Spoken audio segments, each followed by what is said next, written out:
প্রতি বছর ঈদকে কেন্দ্র করে নতুন টাকার চাহিদা দেখা যায়। তাই তো ছুটির আগে কর্মজীবী ও সাধারণ মানুষেরা ছুটে যায় রাজধানীর গুলিস্তানে। ফুটপাতে সাজানো থরে থরে নতুন টাকার বান্ডেল কিনে নেয়। কিন্তু এবার বাজারে নতুন টাকা না ছাড়ার সিদ্ধান্ত নিয়েছে সরকার। তাই বিপাকে নতুন টাকার ক্রেতা ও বিক্রেতারা। বিস্তারিত জাকারিয়া খানের রিপোর্টে।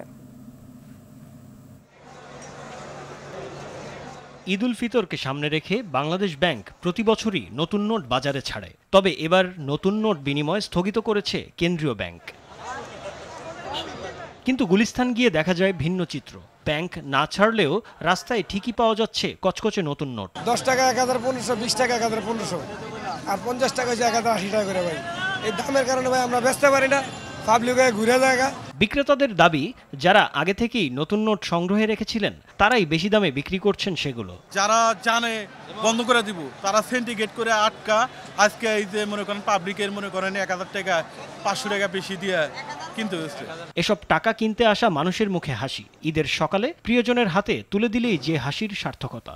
ঈদ সালামি দিব ছোট ভাই বোনদের জন্য, এই জন্য নিচ্ছি আর কি। ঈদের সময় 10 টাকার নোট মনে করেন একটা বাচ্চারে 5টা 10 টাকার নোট দিলে যে খুশিটা হয়, কিন্তু 50 টাকার একটা নোট দিলে কিন্তু সে খুশি হবে না। আগ্রহীরা জানান, এবার নতুন টাকা বাজারে না ছাড়ায় বেশি দামেই নোট কিনতে হচ্ছে তাদের। 200 বান্ডিল আমার কাছে রাখছে 360 টাকা। যেহেতু গভর্নমেন্ট এবার নতুন টাকা ছাড়ে না, ওই ক্ষেত্রে নতুন টাকার চাহিদাটা একটু বেশি, টাকাটা কমে কারণ রেটটা একটু বেশি। বাজারে গিয়ে দেখা যায় 2 টাকার 200 বান্ডিল 350, 5 টাকার 500 বান্ডিল 750, 10 টাকার 10,000-এর বান্ডিল 1,500, 20 টাকার 2,000-এর বান্ডিল 2,600। এছাড়া 50, 100 ও 200 টাকার নোট এক এক বান্ডিল 500 টাকা বেশিতে বিক্রি হচ্ছে।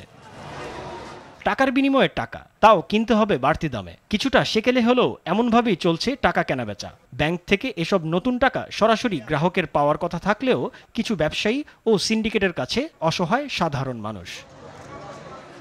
জাকারিয়া খান, RTV।